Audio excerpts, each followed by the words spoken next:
I just want you guys to see my shirt, to be honest. Let's just take a moment, shall we? I hope I don't get demonetized for this. Surely not.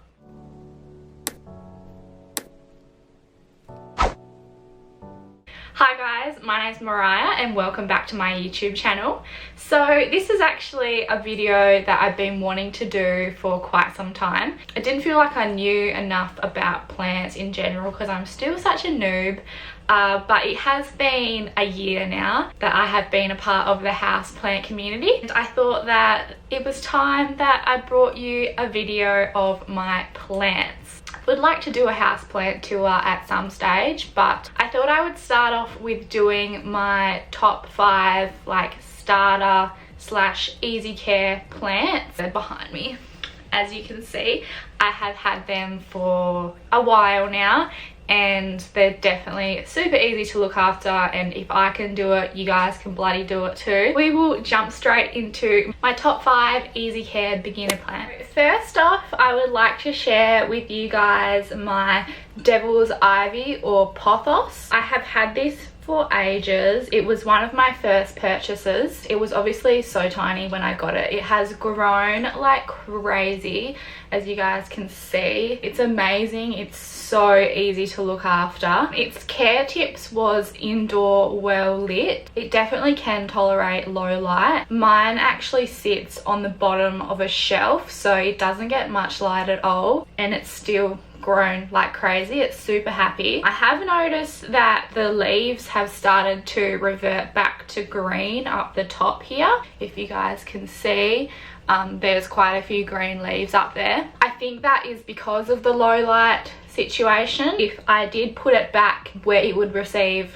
more light, it would start getting like the yellow color more on the leaves again. I water it every fortnight maybe. I do check my plants with a moisture meter, which I will show you guys later, because I'm just not brave enough to check them without it. Another beautiful thing about this plant is that it is a trailing plant. So as you can see, it is trailing and climbing. It does have a pole thing in here, a little trellis that it has climbed up. This would be great if you have it in a hanging basket and just like draping down. That would be so beautiful. Or if you have it on a totem pole or some sort of trellis, that would be so nice too. Another really cool thing about this plant is that it's so easy to propagate. I literally just googled how to propagate. I did some cuttings and put it in water, and once it starts getting roots, then you can pot it into soil. My Christmas present for my sister was actually propagated off of this plant. It was just super rewarding to be able to give that to her because I like propagated it myself from my own plant. The next plant I'd like to show you guys is this Chinese lucky plant. It has beautiful coloring. It is green and pink. Some leaves come out more pink than others. As you can see, this one's quite pink and it's all speckled in. This is actually it flowering. You guys can see this does die, like the flower dies and then you just cut it off eventually. It must be so happy because it's flowering. Its proper name is this here. I'm not sure how to say that. Aglaonema, I'm not sure. I have learnt that it is super hardy. When I first got it, I had it in the lounge room. It was by the window in a stand that I got from Adairs, and the stand was a bit wobbly, like the legs weren't very secure, so my animals knocked it over twice within the first few weeks that I got it, and I was so upset. The soil went all over the floor and I thought that, you know, this plant's gonna die. It literally had been knocked over twice and no problems with it at all. It's so healthy. I do have it in the corner of my lounge room where it gets a lot of light. It does prefer a warm / hot position. This guy literally thrives living in the corner where it gets pretty hot in the afternoon where the sun comes in. In saying that, it can also be in indirect light too. But yeah, I do have mine in a warm position. I just love its foliage. It's just so pretty, the pink speckles. That's just literally why I bought it, because I just thought it looked so stunning. I do actually have the plain one as well, which just has green leaves and then like a lighter green instead of the pink speckles. With this one, I probably water it fortnightly as well. This one definitely dries out before I do water it, and it is totally fine. This pot is from Kmart. Most of my pots are, but this one doesn't have a drainage hole. When I started, I didn't know much about the drainage hole situation and how important it is. Most of my plants I have repotted into a pot with a drainage hole, or I've put a hole into the pot. It's super important to have a drainage hole. In saying that, this guy has done fine without one, and I'm pretty sure in the bottom of this pot I put pebbles, so that acts as a drainage hole. So that's just a little tip for you guys. Sorry about the camera angle changing so much, guys. Every time I get up, the camera like drops down. Here we have next to me, it's quite heavy in this pot, so he's just chilling here, is my Monstera Deliciosa. I think that's how you say it. It is so beautiful. It's also known as the fruit salad plant. So I've got two big leaves. If you guys can see, one there and one there. The plant starts off with these small little baby leaves first. As it matures, it gets the leaves with the splits in it. You can also see we've got a new leaf coming here as well, which is so exciting. This is literally a plant that is so sought after. I wanted it so bad when I started collecting plants. I think everyone just needs one of these in their life. They're just such happy plants, so easy to look after. They are definitely super hardy. They like a lot of bright light as well, but in saying that, they can tolerate not having a lot of bright light. Mine wasn't in a very light position for a while, and it was fine. It just wasn't producing any new leaves, and then as soon as I moved it into a brighter spot, it did get more leaves. I think it's handy to know that, because if you do have like a giant one, then you can move it a bit away from the light so it doesn't get too massive. I have moved this into my room now. It does sit up there usually. It had only been in here for like a week and it was pushing out a leaf already. This room does get a lot of light. I always open the curtain. Depending on your pot size, these guys can go quite a while without being watered. I would probably water this every 2 weeks if it's dry, but I check with my moisture meter to see if I need a water or not. You definitely want to let the soil go dry before watering it. Depending on the plant that you have, you guys will learn that some plants like their soil to be moist, other plants prefer to dry out. It's just a matter of learning what your plant likes. This plant can definitely tolerate being drier, and then give it a massive water, and then it'll be all right for quite a while before you need to water it again. Another thing that this plant likes is humidity. What I tend to do is have a spray bottle, and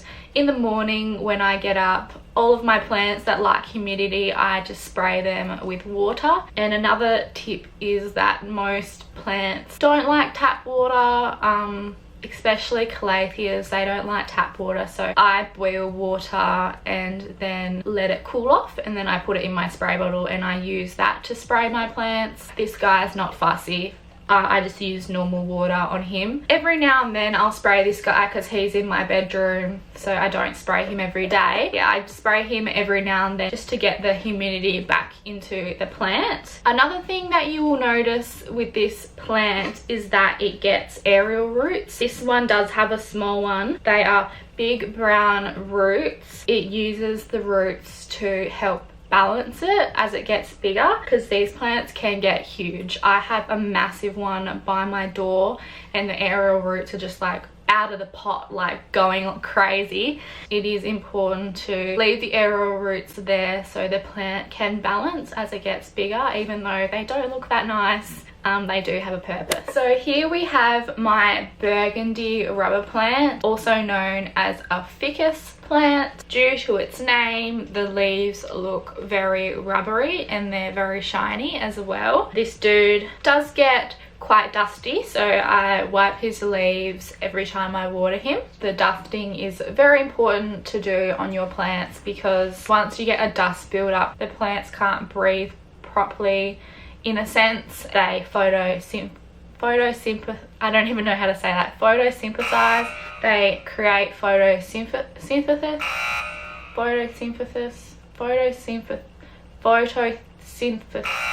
They photosynthesize.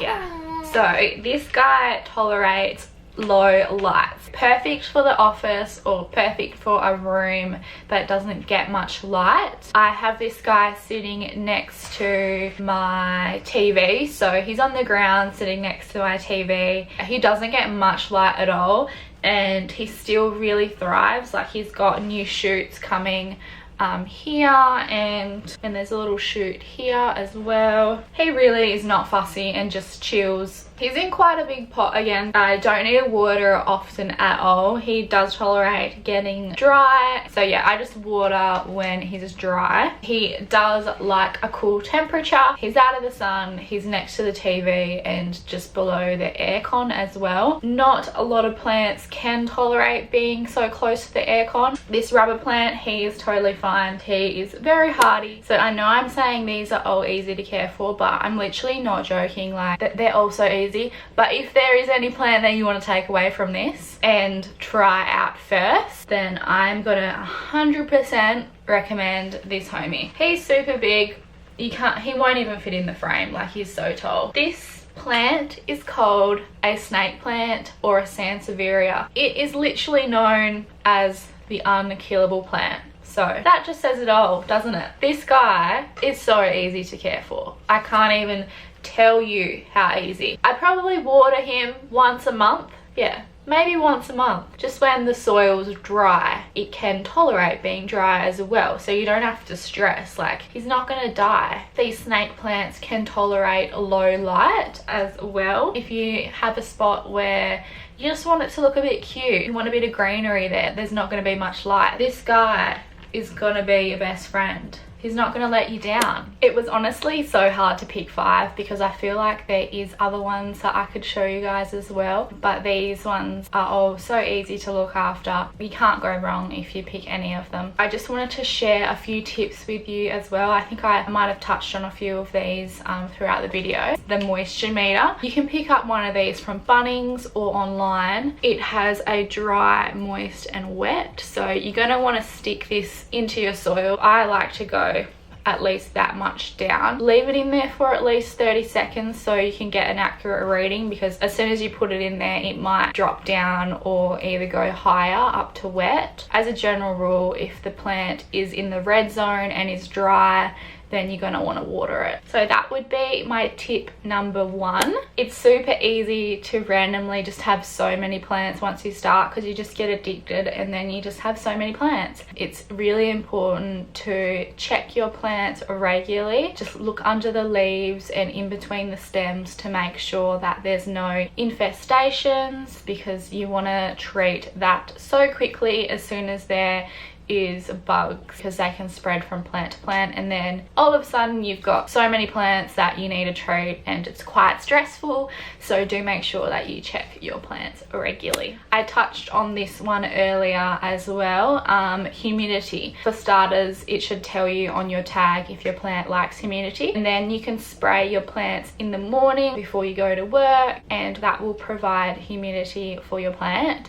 It is important not to spray them at night. The leaves are going to be wet and the plant can't dry. Yeah, your plant won't appreciate that. You need to do it in the morning. Another tip is pebbles on a tray. So if you've got a saucer underneath your plant pot, you can actually do pebbles and put water on top and put that underneath your plant. If your plant is like humidity hungry, then it's really going to appreciate that. If you want to take it up to another level, then you can buy a humidifier. That's not only good for your plants, but it's good for you as well, because it clears the air and purifies the air. And lastly, as a beginner, I would recommend getting terracotta pots as well. Terracotta pots are really good because they actually absorb excess water. So the pot changes color and goes a bit darker because it's absorbing the excess water in the soil. It pretty much does the work for you. So if you're overwatering your plant, or you're scared you're going to be someone that overwaters your plant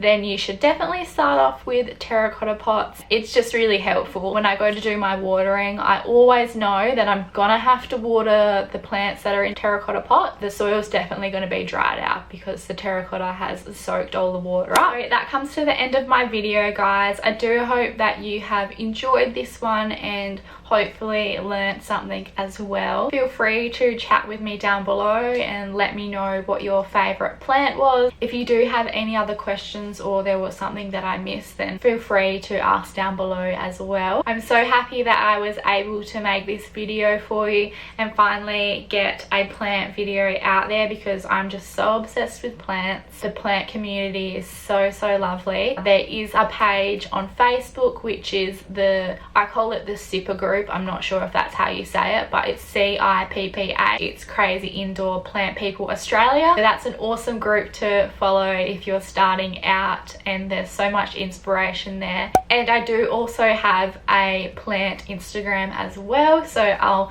pop that on the screen here. It is Moriah's Plants, so you guys can go and check that out if you like as well to see the rest of my collection. Make sure you do give this a big thumbs up if you have enjoyed, and subscribe to my channel down below. Thank you so much for watching. I'll see you in my next one. Bye.